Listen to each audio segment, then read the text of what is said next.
It's all about you, for you. We break your day to the rising of the sun. We start you off on the positives with self-energized refilling. Hand in hand, toe to toe, in a soothing by and by. We go through your day, keeping you updated with developments around your world and your endeavors. You're better off with CEMTV. As your cheerleader, in your little winning steps, we've got your back when you're down. We lift your spirits and your sights beyond your limitations towards horizons of possibilities each day portends. With a pat on your back, we nudge you on to never think less of yourself. Go do your best daily. Leave the rest. At the end of each day, we urge you, do not give up on yourself. Do not give up on life. Anything is possible. You are going somewhere to happen one day. And when the day winds down, when you need a reliable arm of information and entertainment, welcome home to CEMTV. It's all about you.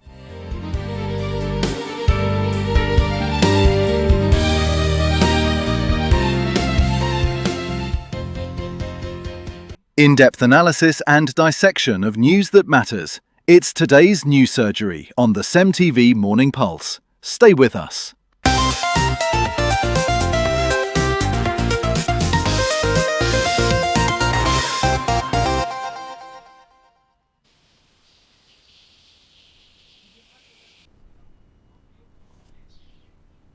You are.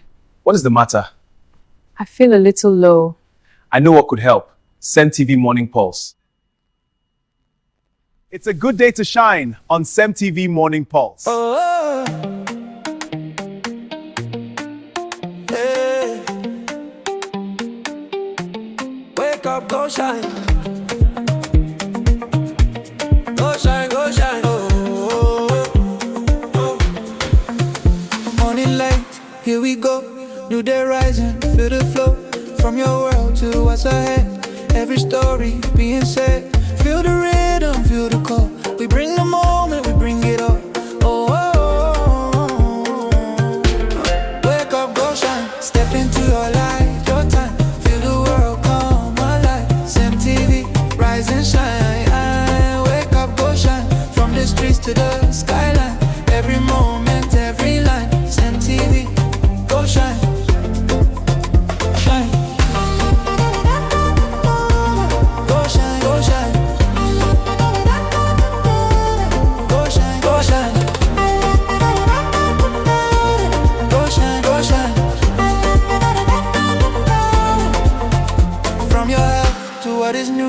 From the trends to global views, where the roads and where to go.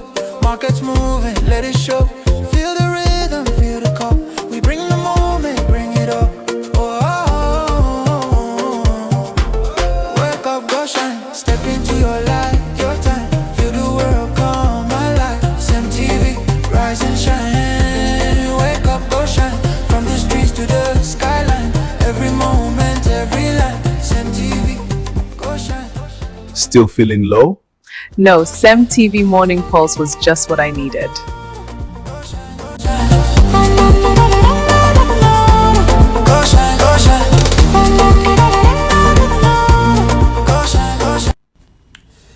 No man is an island. Together we can achieve more. Life is actually designed to improve with cooperation. That's why you see the plants, the earth, water, air, everything working together to support what is called ecosystem. So if you find yourself being destructive or self-destructive, you are acting contrary to nature. My name is Mr. M, and this is how I welcome you to today's edition of CEMTV News Surgery, a segment of CEMTV Morning Pulse, our flagship breakfast television. And today's outlook is going to go this way. We're going to dissect some of the stories which we have put at our front burner and as our agenda for discussion today to drive home some lessons and influence some stakeholders to play their part.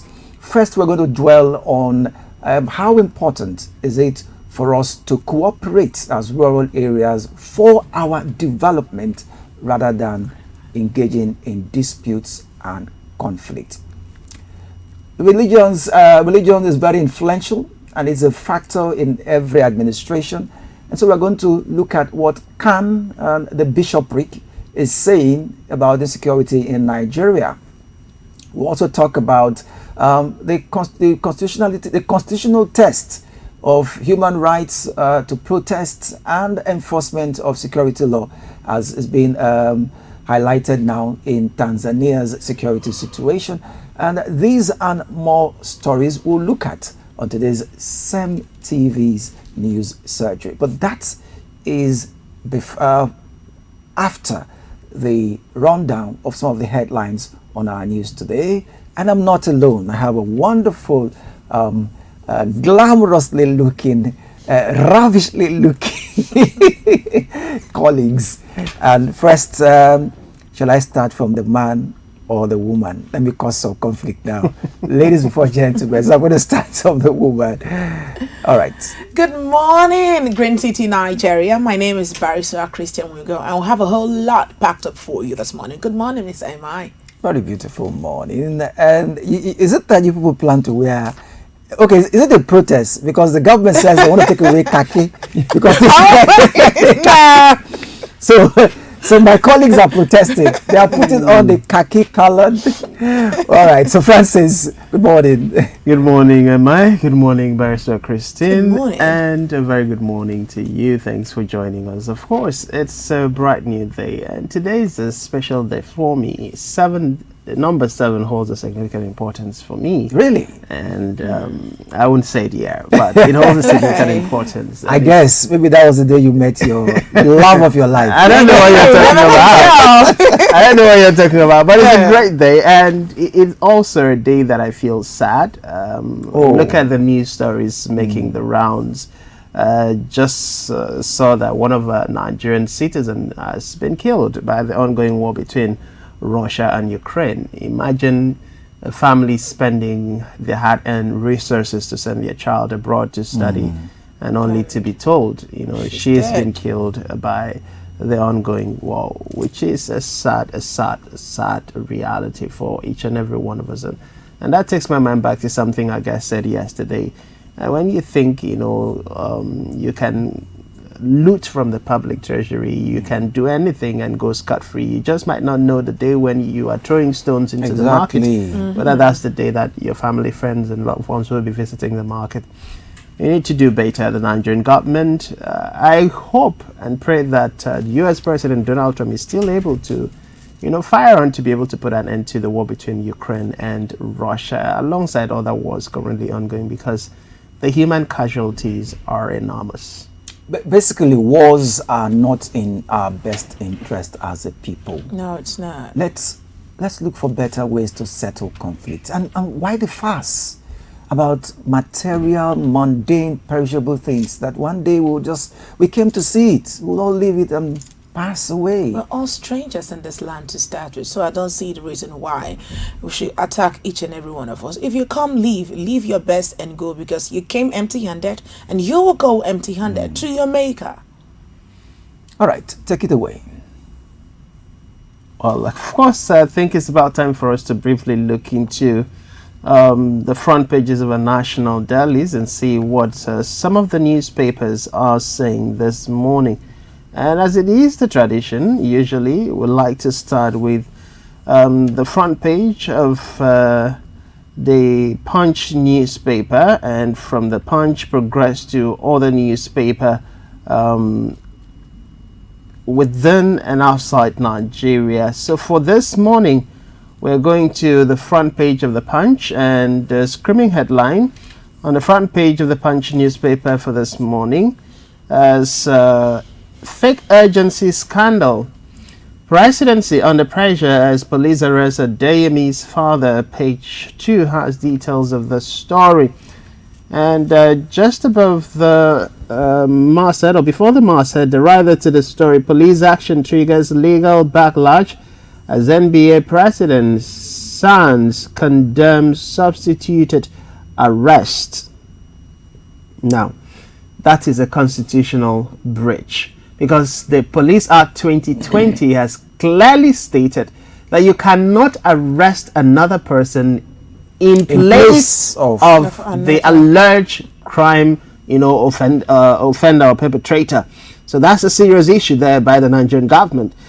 Second rider to the story, Accountant General says PFIPC received no funds. Senate absolves Akpabio. Senators meet today in says 1.3 billion naira controversial allocation from executive, not NAS. We are getting to the drama, the deeper part of the twist and the plot. The allegations between the National Assembly and the executive, we'll get to see the last of it at the end of today. But above the masthead, South Africa crisis, federal government extends evacuation, 270 more expected back. Page 7 has details of the story. Tinubu orders probe of Meta Google AI platform. 10 Kwara APC governorship aspirant protest against Abdul Razak. Page 19 has details. Army vows to defeat foreign jihadists at borders, still on page 7. Shatima, Obasanjo, Gowon, others celebrate Army Day. Details on the front page of the Punch newspaper and the insider stories. Of course, the reverse side of the Punch newspaper this morning. 2 articles you like to read for yourself. The future of workplace communication in an AI-driven world. That's according to The Voice by Azuka Onka, between the chief of controversies and prince of fraud. As published by Ademola Oni on the long range column. Details you can read for yourself in the Punch newspaper. Of course, we leave the Punch and we go to yet another Nigerian newspaper, the Daily Trust. On the front page of the Daily Trust, OAGF presidency differ over CBN account. Above the masthead, protesting FCT teachers disrupt civil service promotion exams.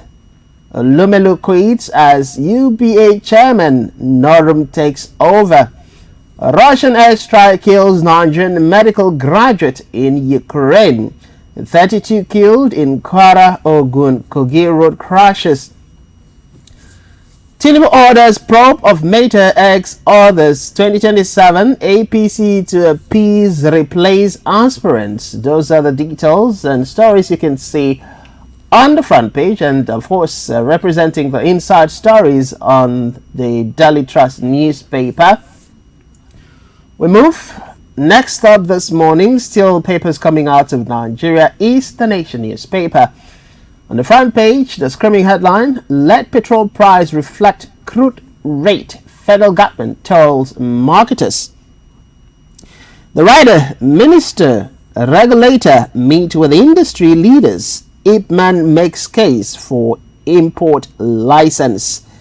You can find details on page 4 of the Nation newspaper. Of course, we also see FCCPC begins probe of AI platforms for unlawful news content. 32 die in Ogun, Kwara, Kogi road crashes. Sultan, religious intolerance, threat to peace. Page 7 has details of the story. And that takes us to the next paper we'll be taking, coming out of Nigeria before we go to the foreign papers this morning. That would be the Guardian newspaper. The screaming headline, despite glut, local cement price nearly doubles Africa's average.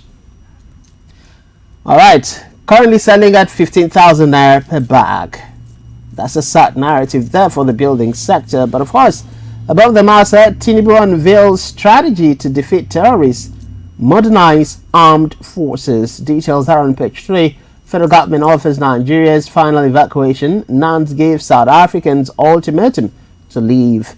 And federal government insists on fuel price slash at meeting with Dangote refinery and marketers. Those are the major stories you can find on the front page of the Guardian newspaper. Now quickly, let's look at a few papers from the African continent and the global scene. Daily Guide is the next stop this morning, and on Daily Guide, the screaming headline, Kwado Safo confirmed Christo as Safo leader in will. See story on page 3 of Daily Guide. This is a paper coming out of Ghana, by the way. And of course, we see ex-NAFCO boss sweats in BNI custody, denied access to lawyers. Nana Amabonsu outdoored new Asentehima.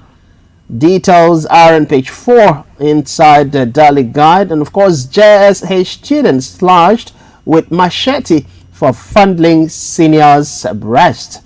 That's a serious crisis there in the secondary school sector in Ghana. We also hear want-to-me plea bargain talks extended to July 27. Those are the major stories coming out of Ghana on the front page of Daily Guide this morning. And the next stop, still on the foreign scene, we'll take ourselves to the front page of the People Daily. This paper is coming out of Kenya. We see opposition rift deepens over 2027 flag bearer.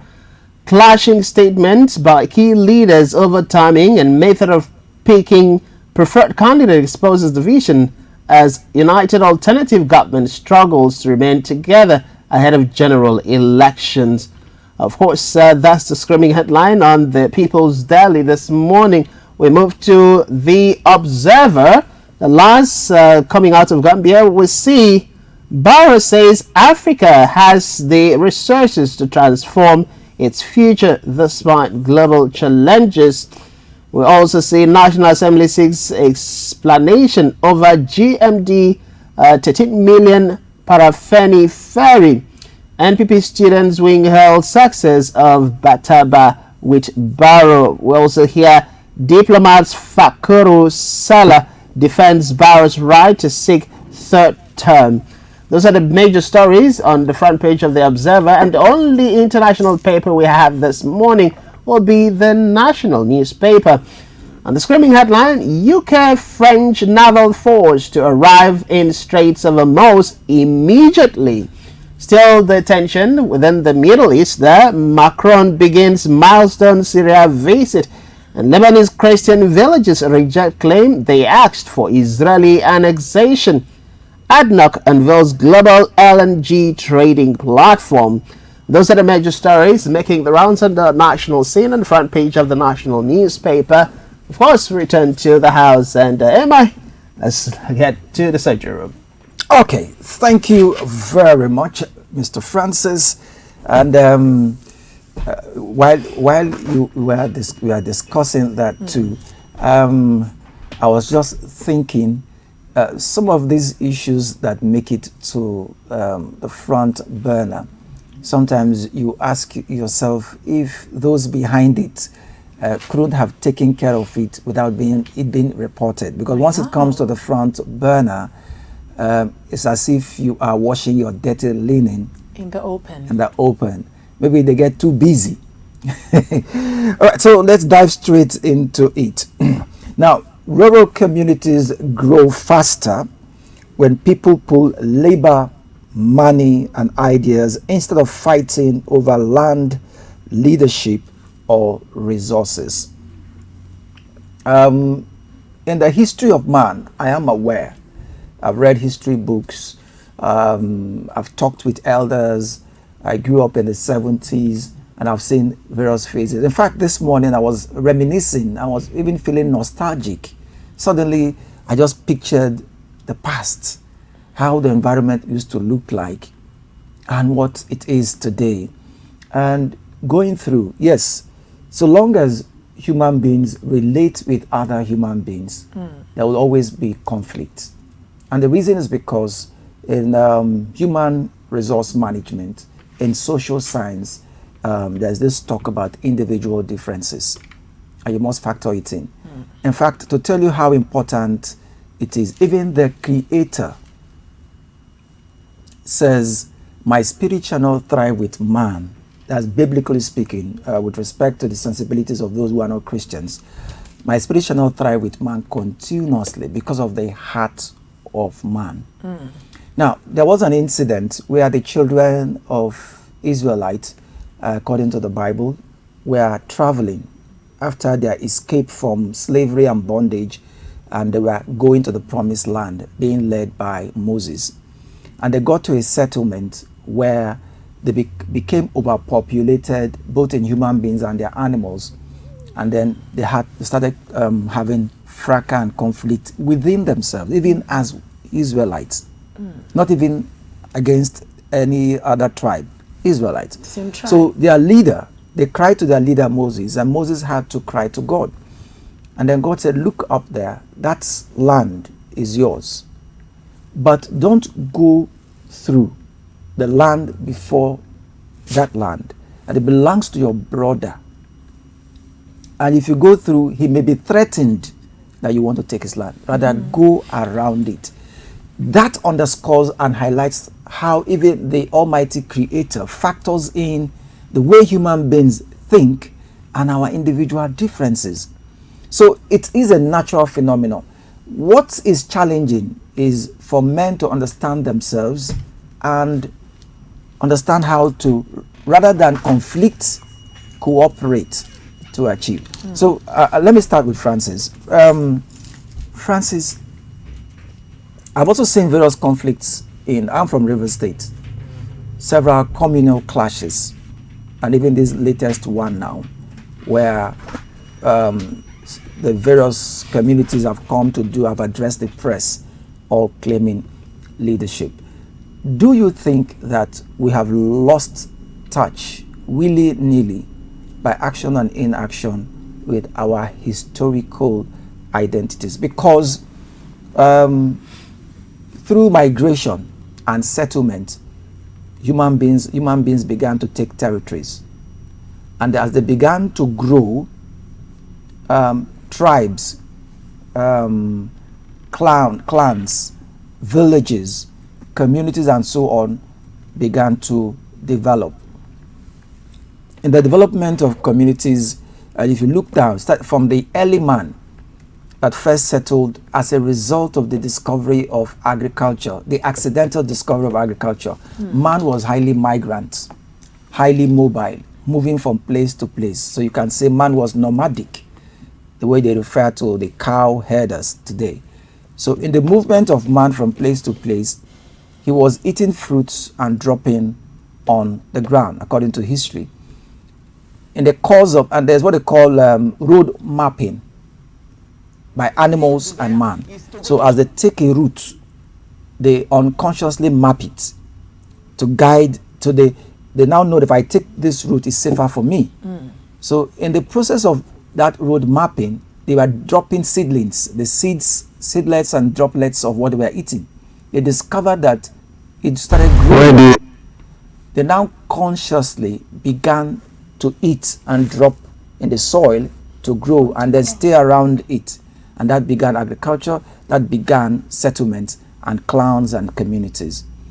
And then they also discovered that while they were growing, they had threats from wild animals, from other human migrants, and then there was fighting. They now needed numbers. So they then discovered that if we are, the more we are, more than our aggressors, we better defended ourselves and our territory. So, and then they now began the conscious mapping. So what you have boundaries today started from the early man. The conscious and deliberate intentional mapping of territories, and then started claiming territorial rights. So if you are coming and you notice a territory being occupied by other human beings, you avoid it. Okay? And that went on. Even our local history of our local settlements, you will hear so name first settled here and gave birth to children, and then you now have that community. So do you think that we've lost touch with our historic, true or genuine identity, or in the course of our history, persons deliberately distort facts and the truth about cultural identity and ownership to geographic locations, because it's always been about my land.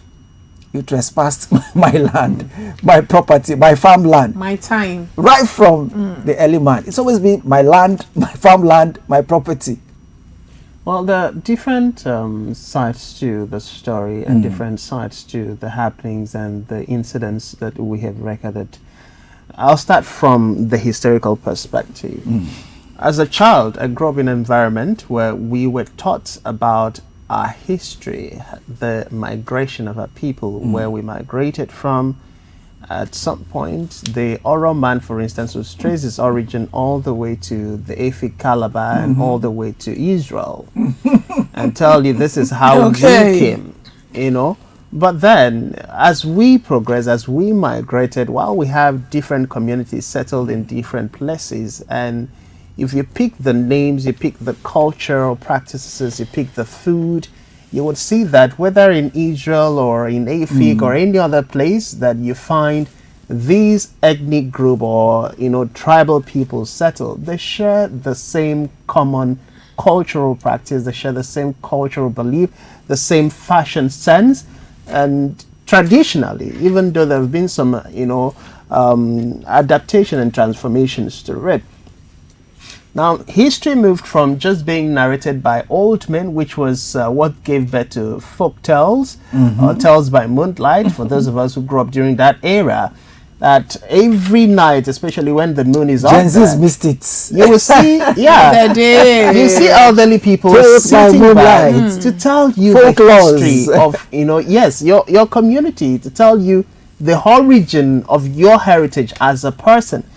Now, as education and civilization came into Africa, people began to intentionally document these histories. And this has been evident across the length and breadth of Nigeria. Like the clip we saw yesterday, the traditional rulers were not just telling us this land belongs to us. They show evidence, they show the mapping. And the Nigerian map had been in existence for a long time. Yes, but the formal one. Yeah. Yes, so we know that all of these histories were now factored into the national planning and the national mapping of territories. That is why you can differentiate River State from Akwa Ibom, from Abia State. That's how you can differentiate Abia State from Akwa Ibom, or Akwa Ibom from Cross River State, because of these mappings. So it is not about the absence of history that people do not have access to, but it is about the greed of a few individuals who have refused to understand that this parcel of land belongs to our neighboring communities. And this greed oftentimes comes when there are natural resources on the said parcel of land. You will not find any community going to fight over a land that is not fruitful or does not have maybe some natural resources that have been found on it, or we don't have developmental projects already executed by, you know, government or on companies. The said properties. Yeah. So it comes down to the greed of man. I know in my area, there's a certain parcel of land that has always been in contention. This community will always fight with this community. This one will always fight with this one. At the end of the day, you always find out it is just one man that is instigating a whole community to get into the violence. And at the end of that fight, that man will not be killed. His family members will not be killed. It is the innocent members of the communities on the two sides that will be killed.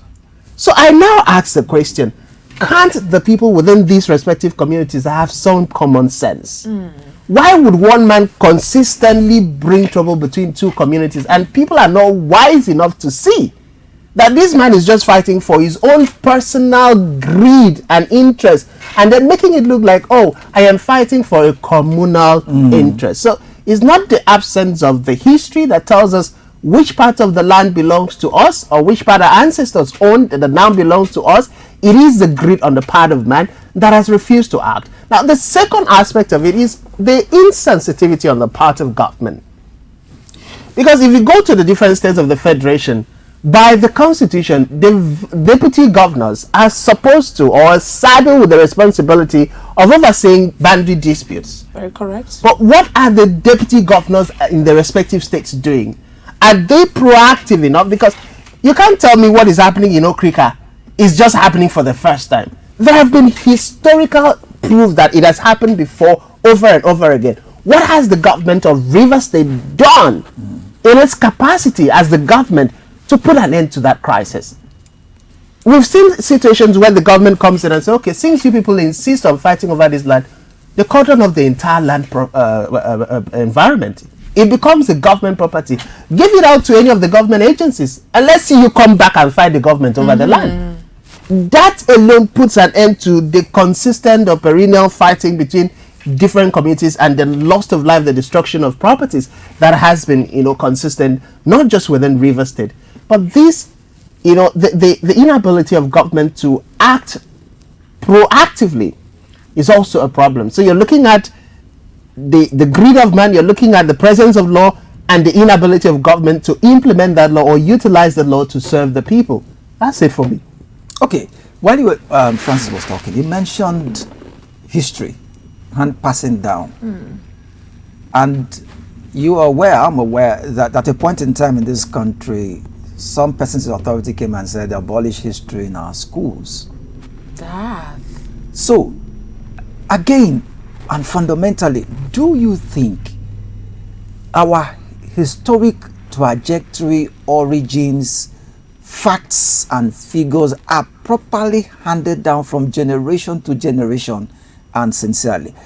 And by the way, I'm oblivious of the fact in history we are taught that in the transition of history there is a weakness, and that's the human weakness, which is, if I say go tell Francis he is a liar, Queen B may come to you and say, if you see the way HOS talk here, he say you don't dey lie, sis. What has she done? She has amplified Your information. information. By the time Francis will take it to chairman, I say, I don't know what I did though. I came to work today. The first thing Queen B said, I have been a lie. Everybody is short. They have been talking about me in the whole office. Simply, human beings alter information as they pass it on from The way it pleases them. from mouth to mouth. That's a human weakness.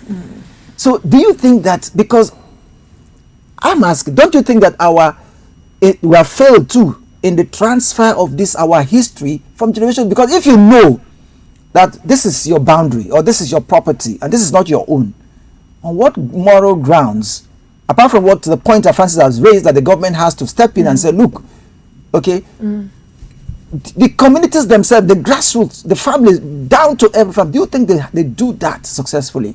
For what is happening? Because those guys, like Francis said, those guys who go out to fight, carry weapons to fight, it's not the old men, and the young children.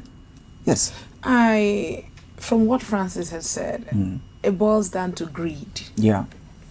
Okay, communal clashes, it didn't start today. I'm from River State. I remember when they had the Okrika versus Ogoni fight. Over what? It wasn't the older men that went to fight, it was the young men. And some of them died. Is it the Andoni and the Ogoni? The government was there watching. So I think we as human, we need to really go down to history lane and know what is ours. When a man will see this parcel of land and is interested in it, and this is not your land, for the fact that that person hasn't started building, you start encroaching, and maybe when that person comes up, you're encroaching, say, where is the boundary? And he blind the people in charge of the case with money. We've seen these cases also in River State. I'll cite as an example, somewhere in Oyibo. Ogonis will say is Ba Ogoni, Oyibo, meaning you be my friend. But the Igbos, that area there, will say is Oyibo. And the Ogoni man is saying this is an Ogoni name. Wow. They had a dispute and all of that.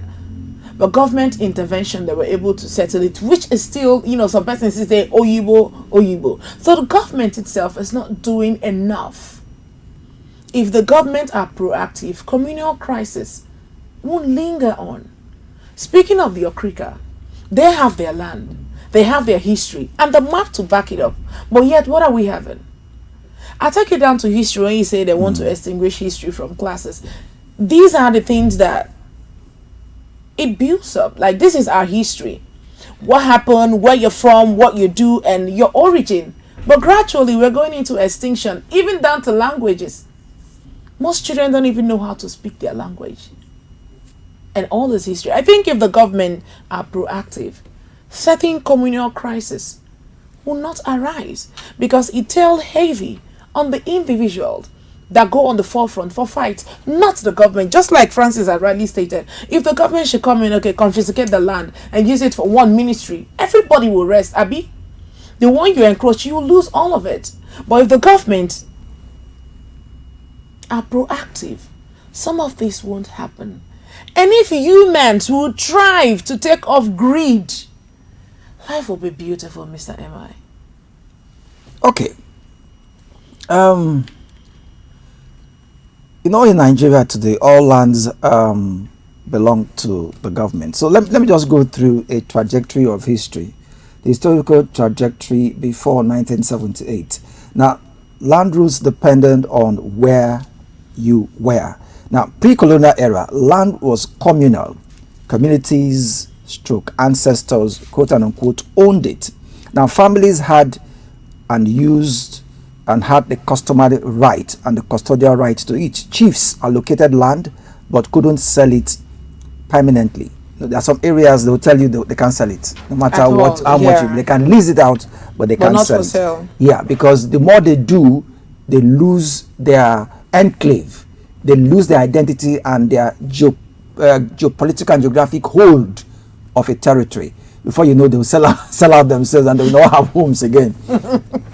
So during the colonial era, between 1862 to 1960, the British introduced, quote, crown land, unquote, in Lagos and public land, quote and unquote, in the north.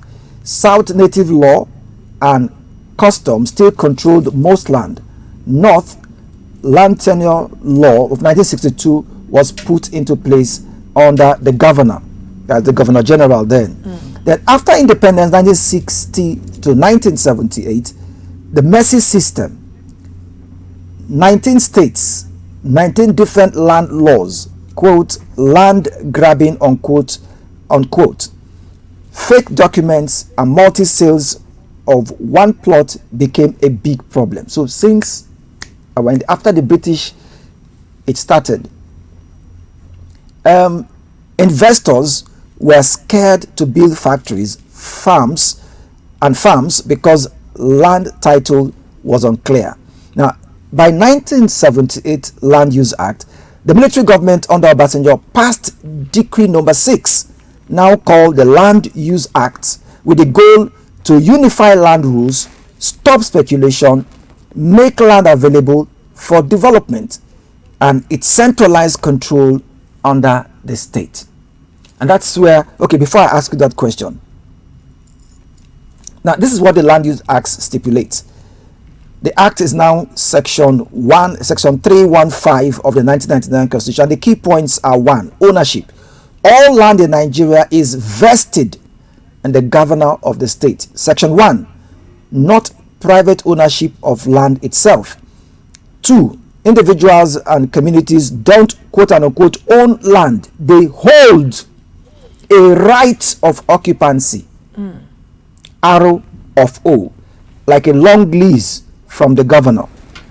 3, urban land, governor grants arrow of O for 99 years and it's renewable.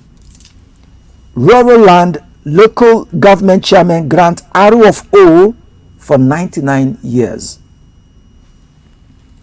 Now, with this, would you say the government has failed in their part to enforce? Because while it was introduced in 1978, was because of these challenges, speculation, land grabbing, all those issues. So it's been there in our history. So the government said, okay, let's step in as government. Let's regulate. Therefore, okay, give us everything. Like you said, give us everything. Let's be in charge. Because I am accusing the government, even till today, that if there's any issue of land grabbing, if there's any issue of fraudulence, that I buy from A and I rob Peter to pay Paul, I will sell to B, and I will come and chase you out when you are fully duly paid. You go to a land, you go into a property, to a land property with a genuine intention to buy. You go to a community, they will even take you to the family. They will take you to the owners. By the time you do all that, you fulfill all their due requirements. You do your ground inquiry. Suddenly, as you start building, maybe at the lintel level, some section of persons will come in. Hey, Oga, stop work. Who tell you to start work? You don't see us. Who are you? Now we be the grandfather of the grandfather to the grandfather. We get this land. And you say, from where? I saw when I came, they showed me the chief of your family. They showed me the direct family, the children to the direct owner. I did all that. You have your law, everything. You have your legal, you have documents and everything that you signed. But those people will say, no, they come in by force and they scatter. And I'm saying that, don't you think that the government should step in effectively, not just on paper? Because the laws are there. You can see stipulated. They're clear. In terms of effect, haven't they failed so far? Because so long as it still continues. Well, I will play both the devil's advocate and an angel in disguise this morning for the government and against the government. The purpose of law is to, provide a predictable framework to deal with behaviors or regulate behaviors and punish offenders.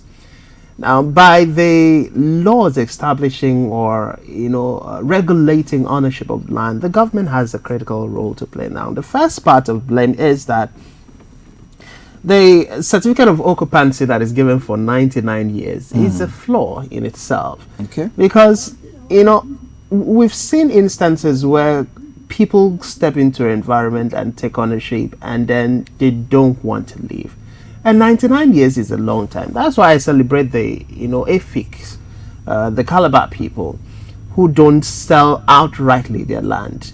They rent it to you and you pay. When it's time for that rent to be over, you get to renew your rent.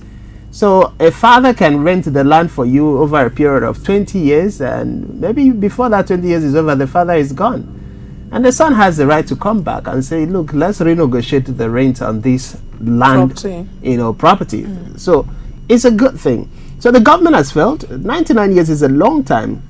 Let's not forget that this law was done or brought into existence during the military era, which did not reflect the true principles of democracy.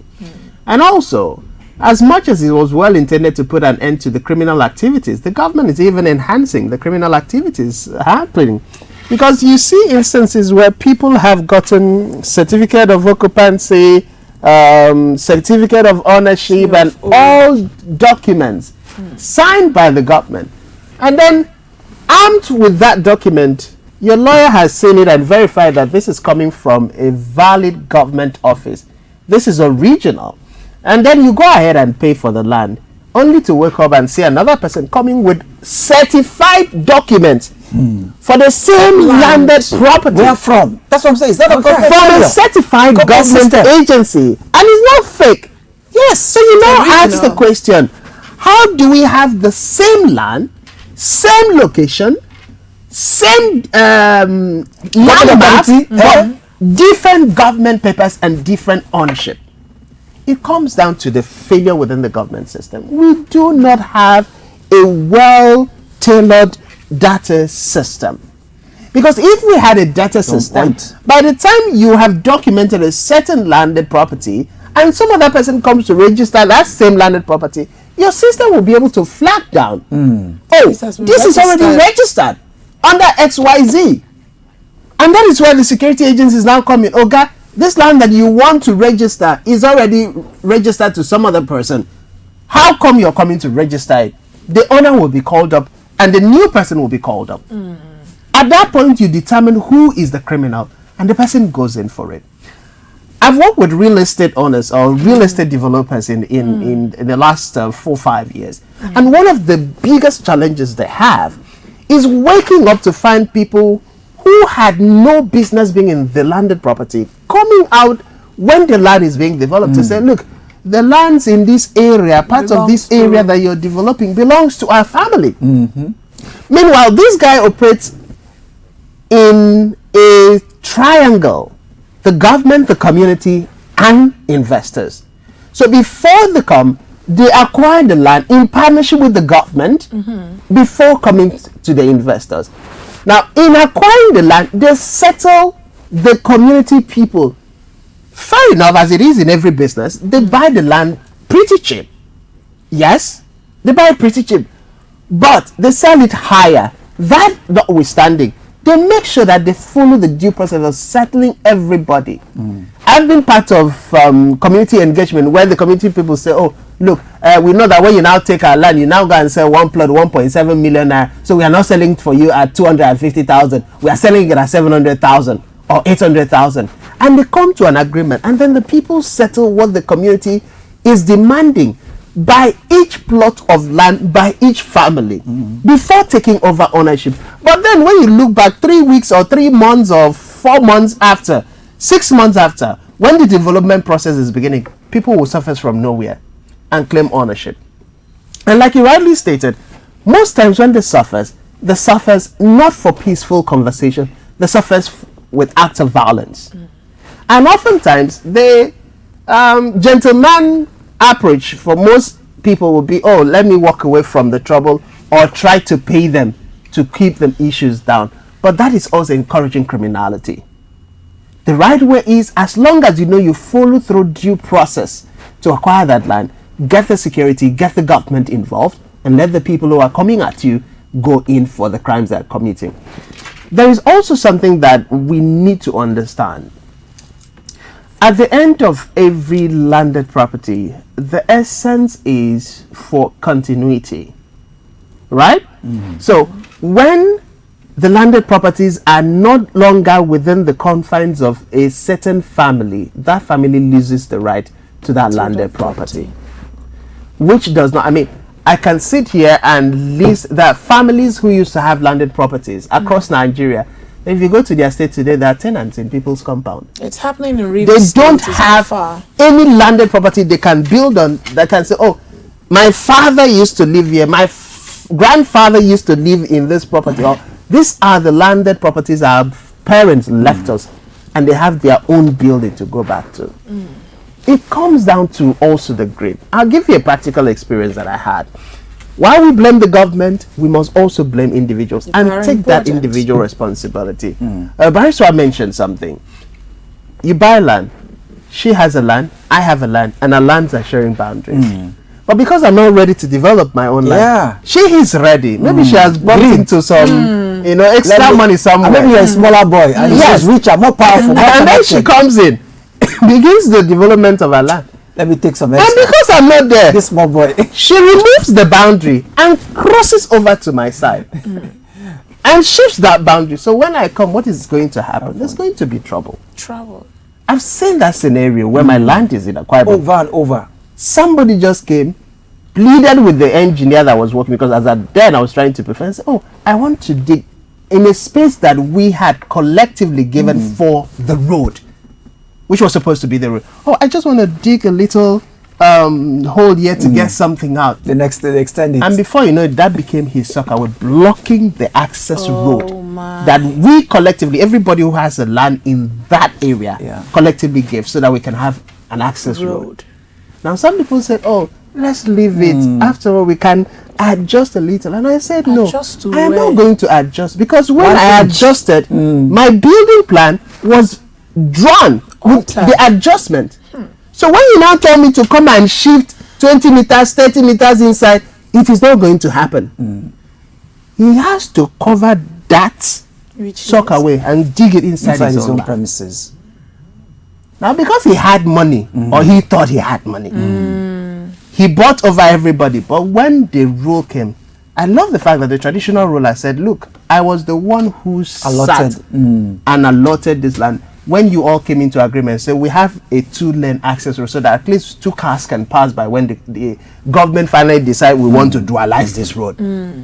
So since you have decided you're going to dig, you're going to pay for this land, or you dig it inside your own. And if you don't have anywhere to dig it inside, sorry, there is nothing else that we can do, but we are going to cover it. And it was covered. Beautiful. And the man who felt he could not dig his soccer well anywhere else outside of the road found a way inside his compound to dig. Can imagine So that. we need to also guard against the human greed, Okay. that makes us want to take what does not belong to us. Okay, very well said. In community land, other commentaries attached to it says that the act didn't kill communal ownership. It just put the governors as trustees.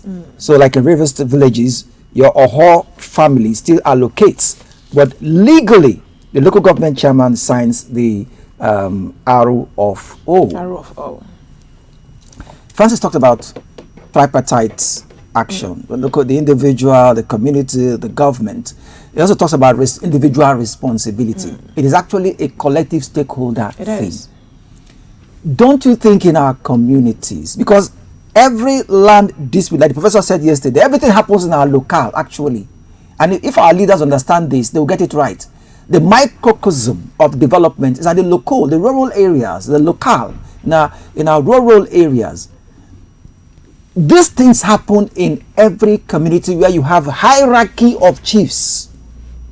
I hear you. You have family chiefs, you have the war canoe house, and then you have the extended, like that. It keeps going. These things happen where you have elders.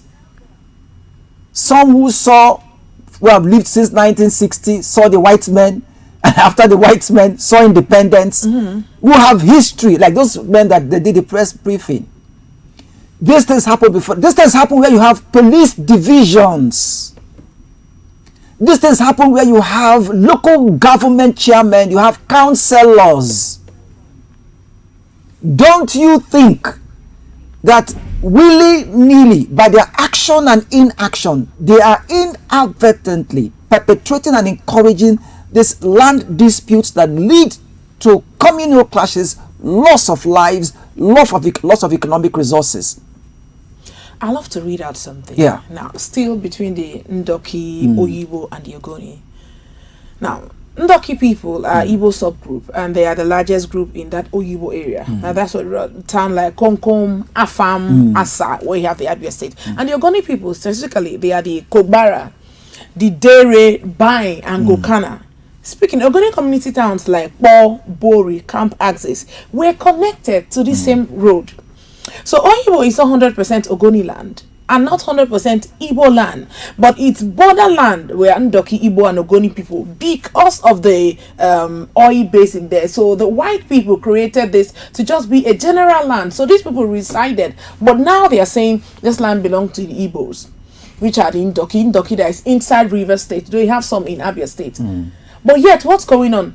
Lives has gone down this way because of this that is so glaring. You don't have 100% to this land. Ogoni don't have 100% to this land. We are to coexist because of the mineral resources around this area. But yet, people die on a daily basis. I won't say the government has turned blind eyes. But like I keep saying, if they are proactive, certain things won't happen. Now, coming down to the Igbos that know the real history, the Ndokis, the Afam, the Ogoni chief that know the real history, they are not the one fighting, but the young people. Why? Because of misunderstanding of the history, and the place of the government to come in is lacking. So aside from personal greed, I'll still fall back to the government, and that is what it is. Okay, Francis. Yeah, according to scholars, that the big problem is that the Land Use Act put land under the government, but didn't create fast courts to settle disputes. So the government uses a mix of law and agencies and traditional system. Now, to expand that, the federal and Nigerian law uses the 1978 Act, and Section 39 of that Act says all disputes about right of occupancy go to the high courts of the state, not customary courts. So the references to the rights, the true ownership of the land from the family, at the family level, to the clan, to the community level, before the government came to take over as trustee, there is there's a gap. Because of course, if I'm the governor today, there's no way I would know in total, to the grassroots, a family in Kana, the origin, the ancestral origin of that land. True. But I'm the governor today. I may be 50 or 60 or 40. But there's no way I will know the ancestral origin of all land to which I govern. Yet, by the law, I'm the trustee. So there is a gap. Secondly, in terms of registration of titles, acts, and land instrument laws, now if your land is registered with C of O, deed of assignment, or the governor's consent, courts treat those documents as strong evidence as against unregistered, unreceipted cases like word of mouth. You come and say, this land in 1444, my grandpapa, Okay. Mr. John Peter, now he give my great grandfather, we come from Umuabai. The courts, what the courts want to see is evidence. So you like that is that you pointed out. So someone can just jump in, procure C of O, deed, and then they tender it. So it now further creates a bad blood, because of course I will feel unjustly treated. My family will not agree, and then my children will keep fighting. Of course. But the government the courts may have said it belongs to A, ruled over because I still feel I know what I know. Now, on the government side, they've set up special tribunals. Now, at different times, the government has set up land use and allocation committees, and they advise governors who gets what land, but they don't settle fights between citizens. So, after you advise the government on who gets what, so let's get back to the fabrics. Do you think that our governments have done the, because I want to presume and allege that they are too busy politicking. Busy. They are too busy about spending the money, more than having time to get to the grassroots, to, let's say, to get to Francis family, to want to know the historical origin of every land and family, so that they can properly and fairly represent every land and allocate every land, so that everybody feels not aggrieved. Now, as far as Nigeria is concerned, there is no government official that will sit and say he or she does not have access to historical data as to which actually some are destroyed, some historical traces are destroyed, some lineages have even gone. It is not about the lineage, but the government approved data and the government owned maps. Data. That's about modernization. You're also looking at the traditional institutions. The role of this traditional institution is not just to sit and align with government, but they also oversee what is happening in the communities. For instance, in communities where the royal seat follows the traditional hereditary process, chiefs who sit understand which family have access to which land or has ownership to which landed properties. So when issues and dispute arises, they are able to solve these issues. Now, bring that to the government. The only thing missing and the only excuse, which is not excusable, is a government official saying, look, we do not have access to the data. If you do not have access to the data, or you do not have access to the fact at the state level, community engagement comes in, where you bring in the community leaders. The community leaders, who knows, I mean, even in those days, it is not every elder in the community that was known as a historian.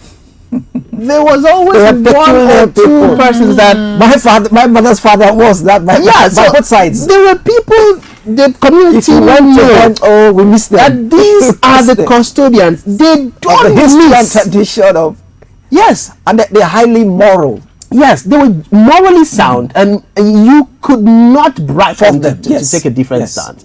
So there were those people. So the place of inclusive governance now comes into play. That if as a governor, if as a deputy governor, you have boundary crisis, you engage the community leaders, the traditional institution, and you are able to address the concern. During the previous administration of Udomi Manjoli in my state, there was a serious issue, and different communities were fighting almost at the same time. And what was it? Because a governor sat and decided he wanted to remap the state without consideration to the fact that every community know their boundary. True. We may not enter the forest, we may not enter the swamps, but we know that this swampy area, this forest, is our forest. So when you try to now map it and give it to another community, you create a problem that will take generations to solve. So community engagement is key to our leadership or government at all levels being able to rectify. Because even the local government chairman that comes in to the respective local government might not be able to have or might not have the information or the data. I mean, how many politicians do actually sit down to read history? How many of them even travel? We are more interested in the allocation and fighting for the next political slot for ourselves and our family members. So, but if we have an inclusive government where the community leaders, the traditional institution, stakeholders across board are brought in, we will not have communal crisis. But the ultimate part of it is for each and every one of us to have a conscience. The Bible says, do not covet your neighbor's property. Be content with what you have. And if you want what belongs to your neighbor, have the decency to go ask or buy it. Or beg. Don't be like Jezebel and the king of Israel, who decided to kill a man over his landed property, over his vineyard. Of course, we all know how that ended. Because as it ended in the Bible, it's still going to end the same way for you. It might not be immediately, but eventually it will. Okay. To play the devil's advocate, before I ask the next question, in Rivers State specifically, of course, the rural communal clashes about over land and property has been there due to oil. Our rich, we are blessed with variable land, and our population. People keep trooping into Rivers State, the land of the black gold, and so on. Now, this is what the Rivers State Ministry has been doing, and we hope to get either the permanent secretary or spokesperson of the Ministry of Lands and Housing maybe this week to also come properly enlighten the public about what they actually do and answer some of the questions we are asking here. What they do for now, the issue CFO and the governor's consent. A valid CFO is the number one defense in court. Number two, they run the land registry in Port Harcourt. And so if your deed isn't registered there, it's weak legally. Number three, boundary adjust. They have a boundary adjustment unit. You ask the question, what are the deputy governors doing? They have a boundary adjustment unit. They use the GPS to mark disputed boundaries between communities. And you may ask, if they do these, why are there still conflicts? In the Rivers State High Court Land Division, the judges here handle only land and property cases faster than regular high courts, and they can order injunctions to stop someone from building on disputed land. Now, number three, there's still a place for community and CDC committees. That the government recognizes community development committees as first contact points. Very important to what we're discussing. Policy, and the policy says settle at the community level first before the court. Now, in 2018, the Rivers State government passed the Anti-Cultism Plus Land Grabbing Bill, and it made forceful entry and land grabbing a criminal offense with jail and fine. And the police can arrest land grabbers without waiting for civil court. Now, there's a place also for traditional rulers and elders council. The state law still allows native law and custom for rural land under Section 6 Land Use Act of as applied in River State. Now, paramount rulers and council of chiefs are officially used for mediation. Their written resolution helps a lot if cases go to court. Now the question, Francis mentioned greed. He mentioned conscience. I have seen cases where the so-called elders, the so-called community trustees, the elders you look up to and repose confidence in, they sell out. Someone goes behind, maybe they like alcohol, maybe they like money, the mammon, the god of this world. Okay. Even the Bible says money answereth all things. And goes behind and says, chief, this house where they live since, look at the zinc, look at, no. I have so many bungalows and duplex. They could do something about it. And they rebuild that place for him, buy him a new car. And then you now come with your own land case one day and you say, look, chief, my great-grandfather bequeathed to me 40 hectares of land. Because I don't have the money, I gave it for agriculture. And now one chief or that our businessman Q&Q, who acquired the land near, or I sold him just one plot. Parcel of land. One plot. Now he has taken 10. Please. And he said it's his own. Come and intervene.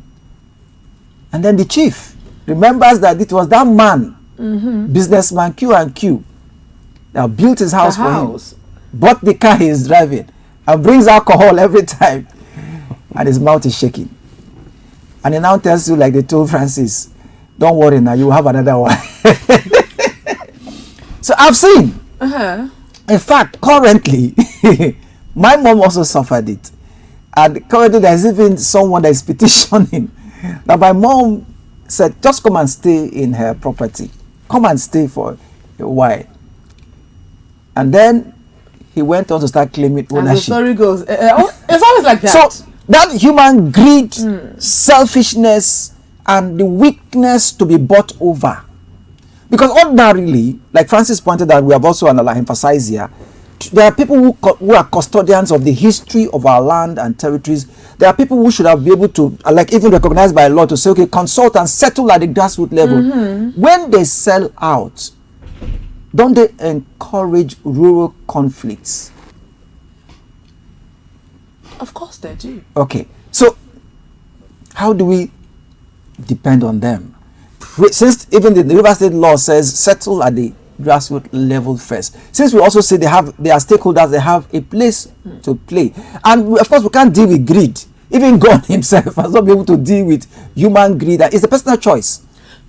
I understand that. But do you think that if the state steps in and uses its sanctions against greedy people, because sometimes at such situations, what I find is people run to in fact, like, let me take myself. In our case, we had to go and report to the police.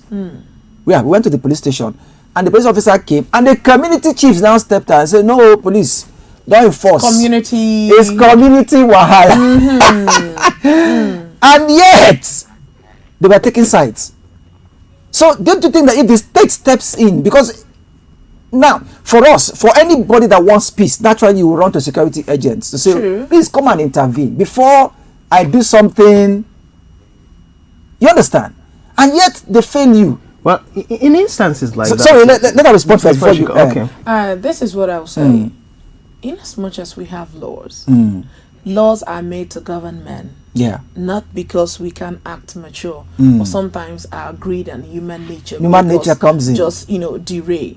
So if the government could put more laws, for example, we have laws, baby. I'm coming. No, this is your property in the village at the local palace. This is your property. You want to sell. It should go beyond you just selling outrightly. Let's say you have 5 plots of land. You want to sell 2. and somebody is building and you've not even thought of building at all, you have 3 left. It should be a place aside from your lawyer. Let the local government, let some of the elders in charge be as witness, and there should be document. So whenever you are ready to build your house, you find out your 3 plot is now 2.5. You know where the problem is coming from. And also, if those in charge are not corrupt, it will make things easier. I like talking about this rivers fight. The Ogonis and the Andonis, they fish from the same water. The fishes don't know Ogoni house or Andoni house. But in 1990s, the killing was heavy, the massacre. Till today, some Ogonis don't want to get married to Andonis. Some Andonis men will say, I cannot marry an Ogoni woman, because when they remember the war, their parents that died, most of the houses, some don't even, they don't bring down the structures, just leave it there as history, as that hate. Meanwhile, years have gone past, people has moved on. Not everyone has moved on. But if there were measures, this is it. Let's step in. If you're buying this one is in charge. So if you come back, there's evidence. It will make things swift. Greed, you can't take away. But policies is what we should implement more. Okay. Yeah, Francis, you wanted to say something? Okay, so in the context of what you've explained, see, the Bible made it clear the heart of man is desperately wicked above all things. Who can know it? You cannot tell. I know. You know, that innocent looking man sitting and speaking the best of polished English might be a criminal in disguise and just wants you to give an hand so that he can extend and take the entirety of, your hand. So, in selling of landed properties, or any property for that matter, there are rooms for weaknesses.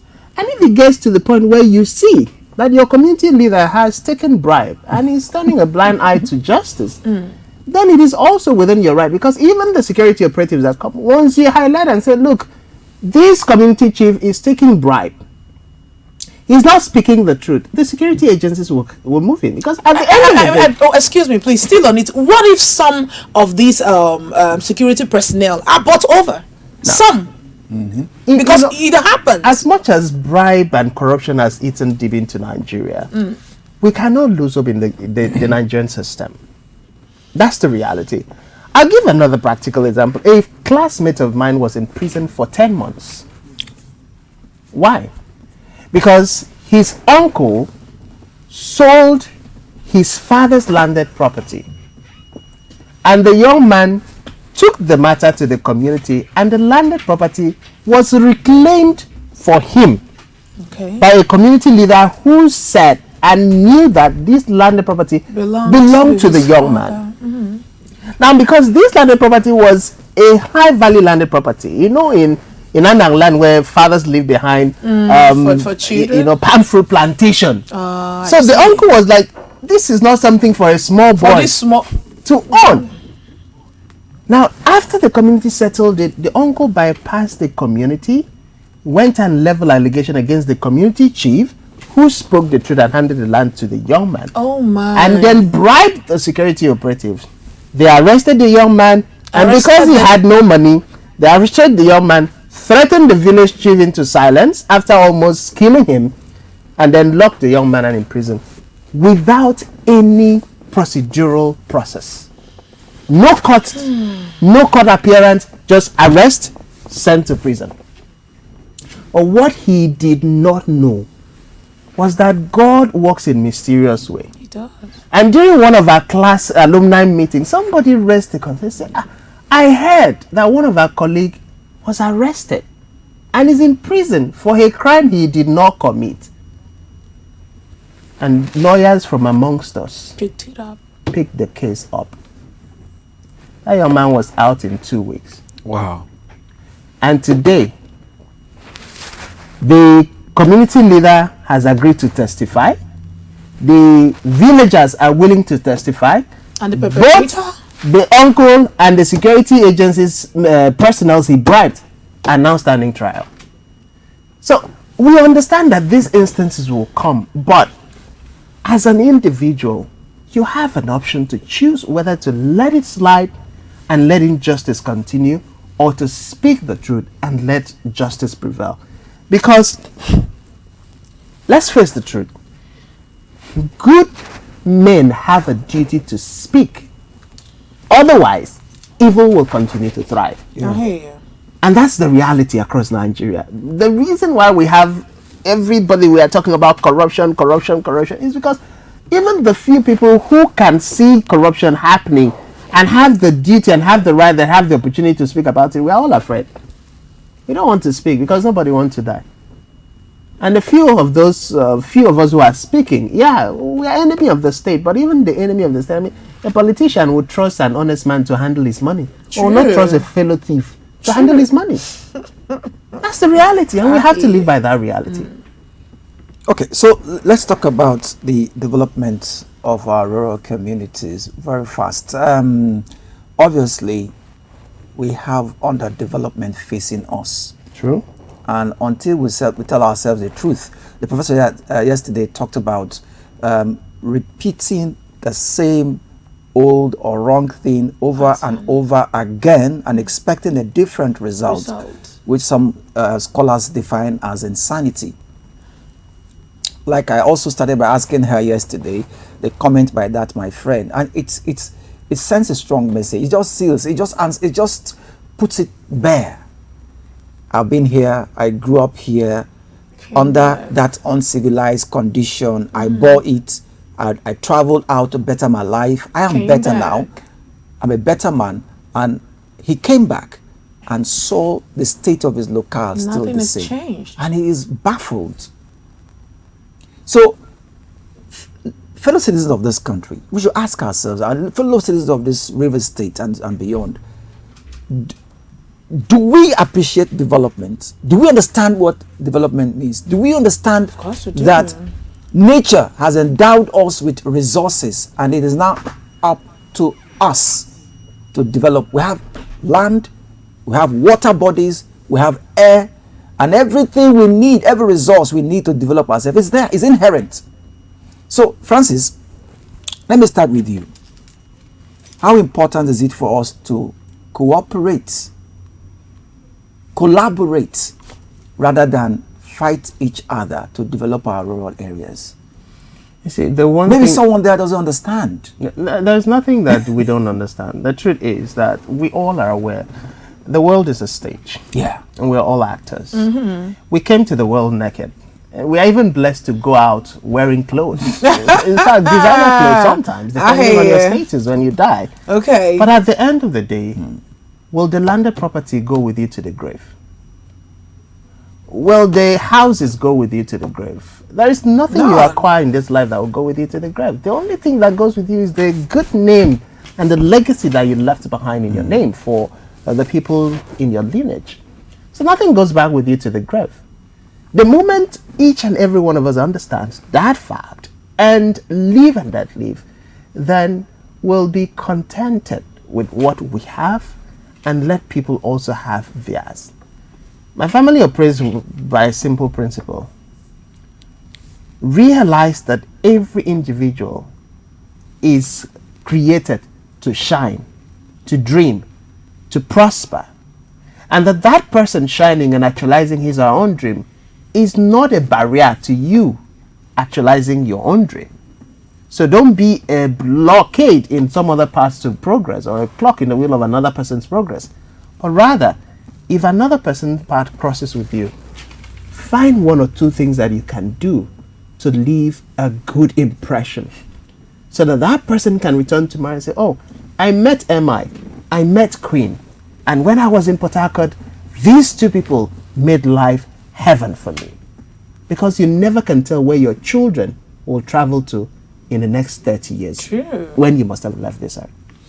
Okay, so let me quickly read what 3 developed countries have done. Like I said, in every business, in human endeavor and enterprise, comparative analysis is key for your success.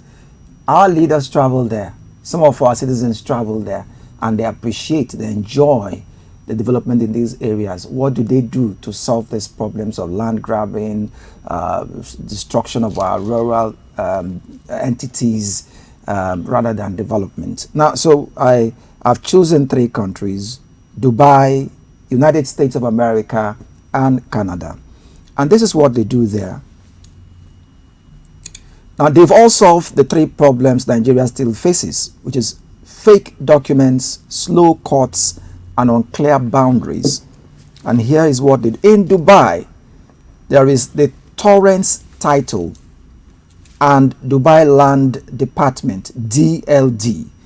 Every plot has 1 digital title. Every plot in Dubai.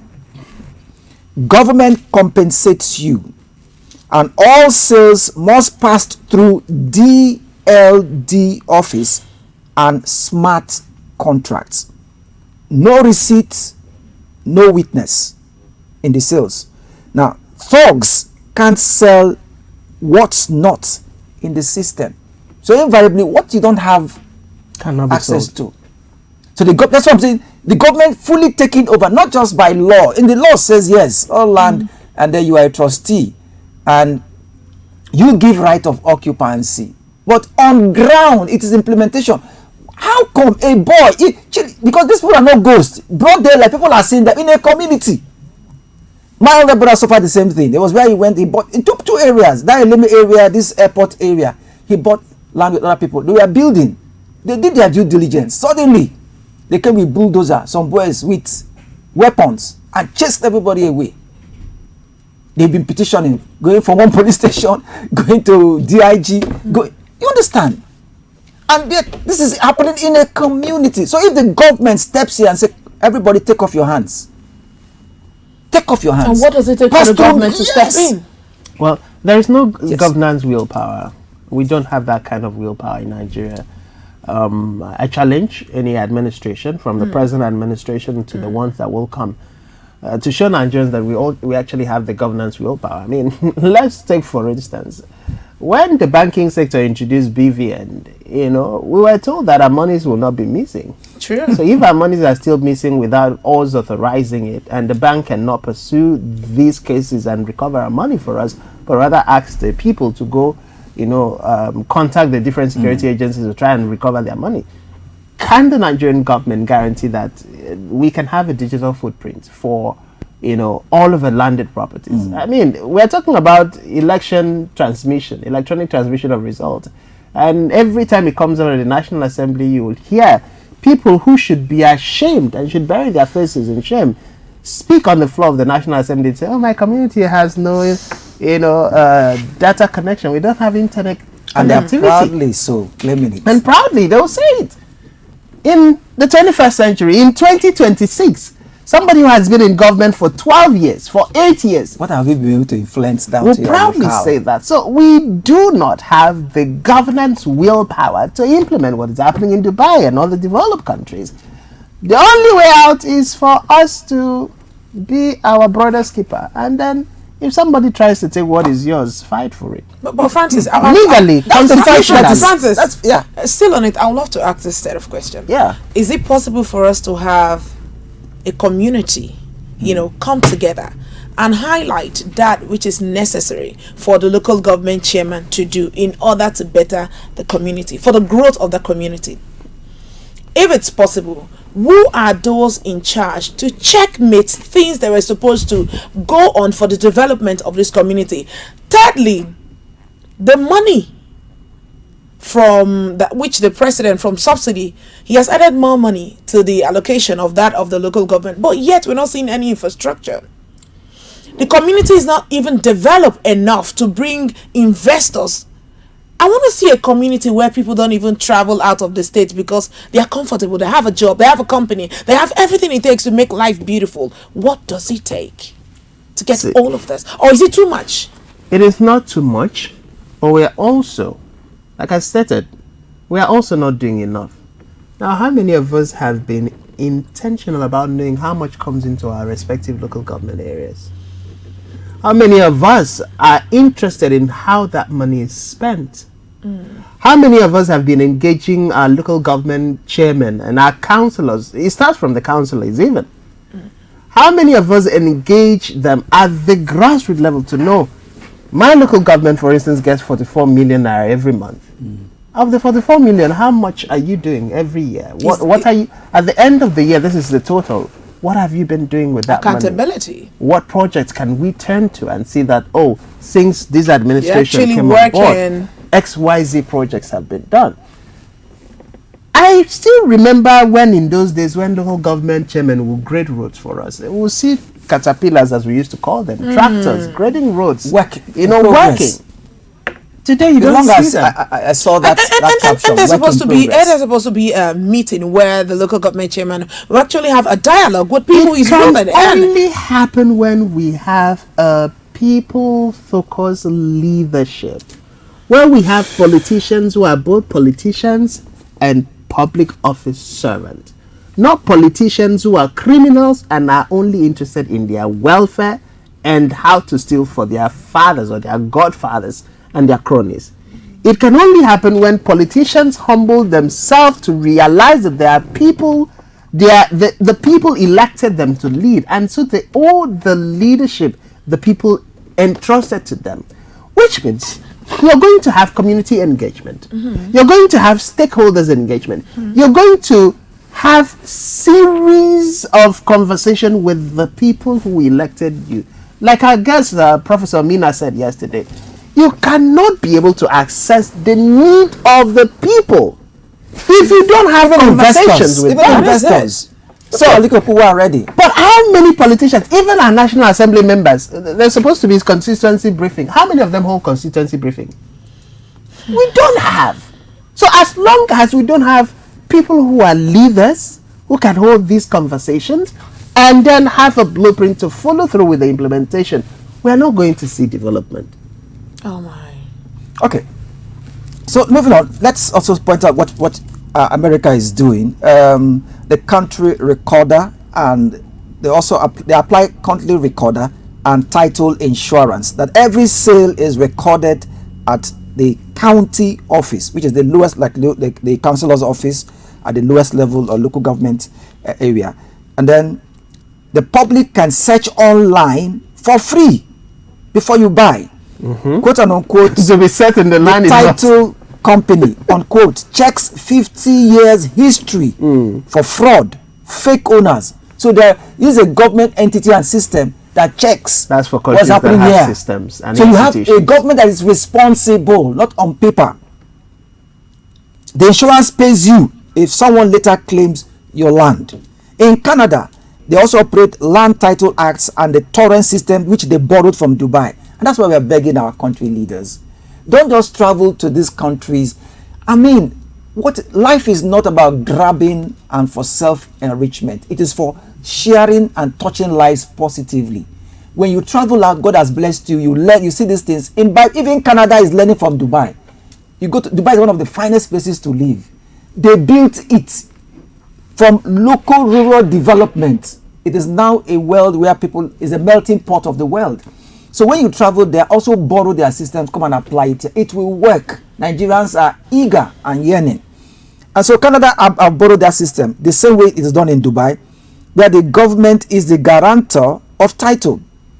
Quote, parcel register, unquote, shows one digital owner. Once registered, you are the owner. And the court case drops 90% because registrar says so. So the government guarantees the registrar. Now in Nigeria, the CFO is just on paper. In these three countries, the digital register and ownership have solved the problem. So now back to development. Like in Dubai, in terms of rural development, the government owns 70% of land and it zones land, and these areas equals to farms only. And there are areas that are equal to only housing. They also give 99% lease to investors and farmers with infrastructure for roads, water, electricity. And the rural areas get developed first, then they are sold. So the government drives development, they ensure that it's done, and then they allot it. You take. Because of course, there is weakness in human capacity. Even if where they sell land to, they share land, a lot land to family members, some will build first and some will not be able. Sure. The government ensures balance. And that's why you have mortgage system, where if you don't have, you go to an institution or some institutions to come and finance it, and you find out a way. The government can guarantee, find a way to pay back. That's how rural areas are developed. In USA, the zoning law applies at the county level. Rural land gets tax breaks if you farm in it. The USDA gives cheap loans and grants to farmers. Land can be converted for housing without county approval. So farmland isn't grabbed by developers overnight. So so you see the government proactively stepping into determining the professor said yesterday, the vision of leadership as part of the process. See, leadership must see where you're taking the people. That's why you're a leader, not because you are sitting on that seat. So we have councillors, local government chairman sitting on that seat. I am the councillor. I am the chief. I am the mayor. Where is the footprint? Where is the footprint of leadership? Where is the roadmap? Where are you taking us from point A to point B? If you did, that my friend that came back wouldn't have said, I came back and I met my no place. Development. Not development. So, well, we'll wrap up this segment, and when we come back, we'll shift gears to some other stories. Stay tuned to your one and only CEMTV News Surgery.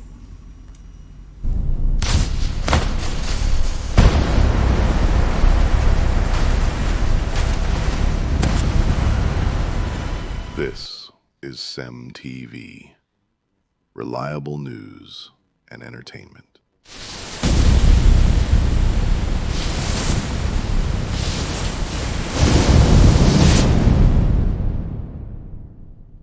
So our first story, we go on to Lagos, where CAN leads peace walk and demands improved security nationwide. The chairman of the Christian Association of Nigeria, CAN Lagos State Chapter, Bishop Stephen Adegbite, on Monday led a peaceful road walk to draw attention to the nation's security challenges and call for the improved security safety across the country. Participants marched through Alausa, Ikeja, carrying placards with inscriptions such as "Pray for Nigeria," "No to School Children Abduction," and "Release the Oyo School Children Now." The walk began and ended at the Chapel of Christ the Light in Alausa.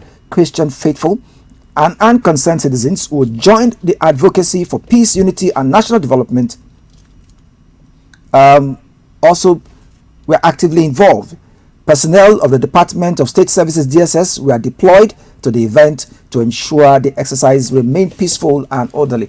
Let me start with you, Francis. I am a Christian. I believe in prayers, but this issue of pray for security, pray for Nigeria, Pray for the school children. I have some reservations about it. And that's because the earth, the heavens are God's. That's what the Bible says. And the earth he has given to man. And in Genesis it says the earth did not yield because there was no man to till it. And God says, see a man that is diligent in his work. He said, he that hear these sayings of mine and doeth it not is a fool. So when we are blaming God, we are calling God to come and do our work, Francis. Well, I have a different opinion. Okay. Now, look through the life of David as a warrior. There was no time he wanted to take a war decision that he didn't turn to God.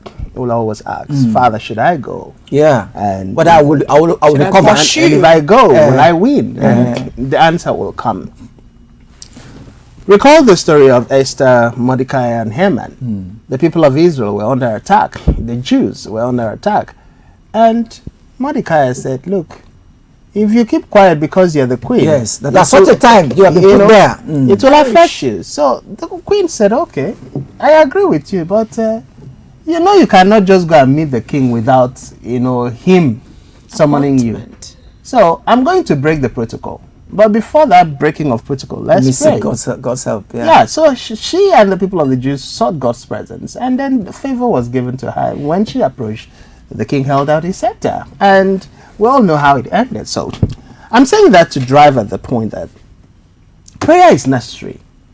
I'm from the Catholic Church, and from as long as I was a baby, we always pray for Nigeria. Every Sunday, pray for Nigeria. There's a special communal prayer for Nigeria, But beside praying, actions are also called for.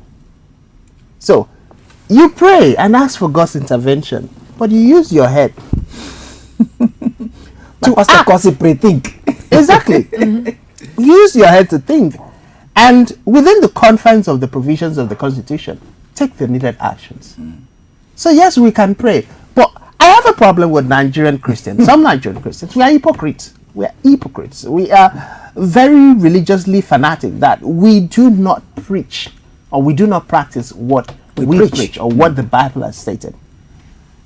Look at the issue of CAN coming out. I appreciate the fact that and then they finally smuggled out significant number of people who came out to protest compared to what we saw in 2014, 2015. Okay, against Goodluck Jonathan. Against Goodluck Jonathan. See, I had long lost faith in any institution called CAN or Pentecostal Fellowship of Nigeria because crystal clear, I stand corrected. The leadership of these institutions have been bought over by politicians. During the previous election, did we not see bishops going out to endorse the present president? I would rather say every Christian is first a citizen and so has the right to affiliate to or link to any political party There's or nothing ideology. wrong with that. Yeah. There's nothing wrong with that. But when you're doing that, also be able to speak the truth to power. Okay. Funny enough, in the rating of countries that are most religious, Nigeria is in the top 5. Top. Okay. It's in the top 5. And we have the highest number of churches. In the rating of crime, Nigeria is And at the top, at the bottom 5. But anyway, I would love to take a detour from what Francis is saying. Yes. I'm a Christian. And I go to that church where you and I will keep arguing, but I love it. Let's leave it. I don't know which church you're talking about, though. Well, go ahead. Now, prayer is the key. They say spiritual control the physical. If you're a spiritual person, yes. But the Bible also says there's time for everything. David, as small as he was, confronted Goliath. Now he didn't confront Goliath with prayers. Let's call a spade a spade. Yes, you're coming out to do what? After how many days, or close to 2 months, children have been kidnapped, and you've not said, okay, we want this person to step down because from your regime the insecurity have been on the rise. So what are we doing? Oh, the money is there, we're seeing it, but yet the people are suffering. We're not seeing anything. So how are you our leader? Let me just finish. Okay. Now, when David was there, he said Jesus, the 5 stone. He didn't go there to kabash, to speak in tongue. After prayer, what about action? What does it take? He selected men, carried weapons. Let me do this story before let me do this story. On the flip side, so the government, Tinubu pledges technology-enabled military operations to combat insecurity, protect Nigerians, and protect Nigerians. President Bola Ahmed Tinubu has reaffirmed his administration's commitment to deploying emerging technologies to tackle evolving security threats and safeguard the lives of Nigerians. The president said his administration is accelerating the modernization of the armed forces through investments in advanced military hardware and enhanced personnel training to improve operational planning and combat readiness. Tinubu made the pledge on Monday in Port Harcourt, Rivers State, during the grand finale of the 2026 Nigerian Army Day celebration and the African Land Force Forum, Aleph, and with the theme, Protecting the Nation and Serving the People, a way forward for the Nigerian Army.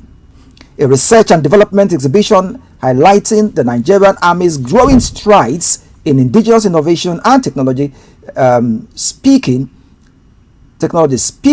at the Liberation Stadium, Yakubu Gowon Stadium, where the maiden joint annual event was organized by the Nigerian Army in collaboration with ALFF.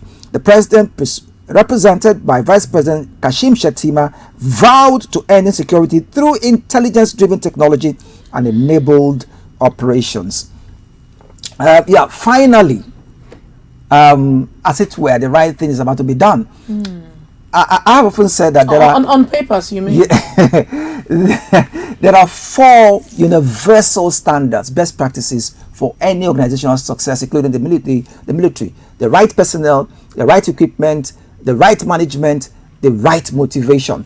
And now they are looking at right equipment. Remember, the president also promised during his campaign that one of the things he was going to do was to revamp and re-equip the military in all ramifications after 3 years when we are counting down to elections. Okay. Francis. Well, in summary, I've always said the Nigerian military has all it takes. Yeah, I believe they can. The problem We is have not that abilities. we don't have. It's maximizing them. Yeah, the problem is not that we don't have a capable military force. The problem is that we lack the political To and drive governance will To drive this. to deliver on the promise. President Tinubu coming out through the vice president to make promises after 3 years. It is renewed hope Agenda. It was part of it. Counterterrorism was part of it. And meeting Beefing up the terrorists military. hard and head on was part of the Promises. security solutions to put an end to insecurity and terrorism. But today we're talking about kinetic Non-kinetic. means of integrating terrorists and giving them access to gather more intelligence from our military, while our men and women Are killed. are paying the supreme price. So the military can.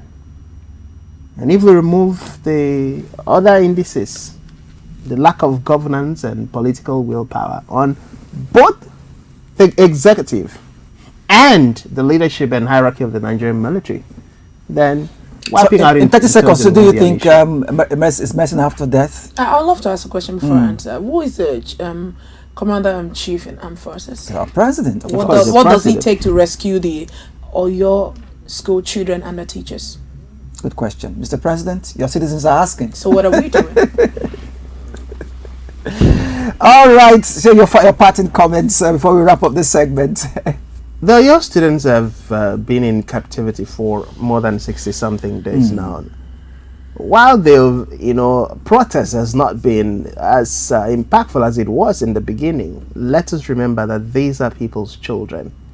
And rather than talk about Akara and Kuli business, let's talk about the business of rescuing Nigerians from terrorism. Okay, Queen. Nigeria is not on this table. It is in your hand. Hold your government accountable. Yeah, prayers are good. Wishes are good. But faith without work is dead. We must match action with our belief.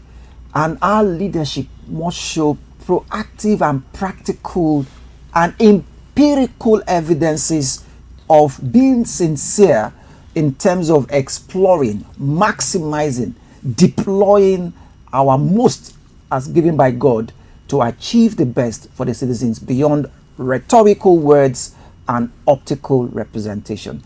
That's it on this edition of CEMTV News Surgery for today. We'll do even greater tomorrow. Thanks for being there. Please keep watching the rest of our interesting contents.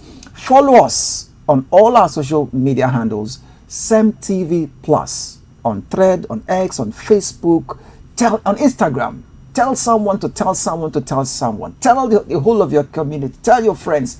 Make it the favorite of your family. You can watch us live on Facebook, CEMTVPLUS. YouTube rather. YouTube, CEMTVPLUS. And on Nigecomsat free-to-air satellite, CEMTV. Thank you. Have a great day. My name is M.I.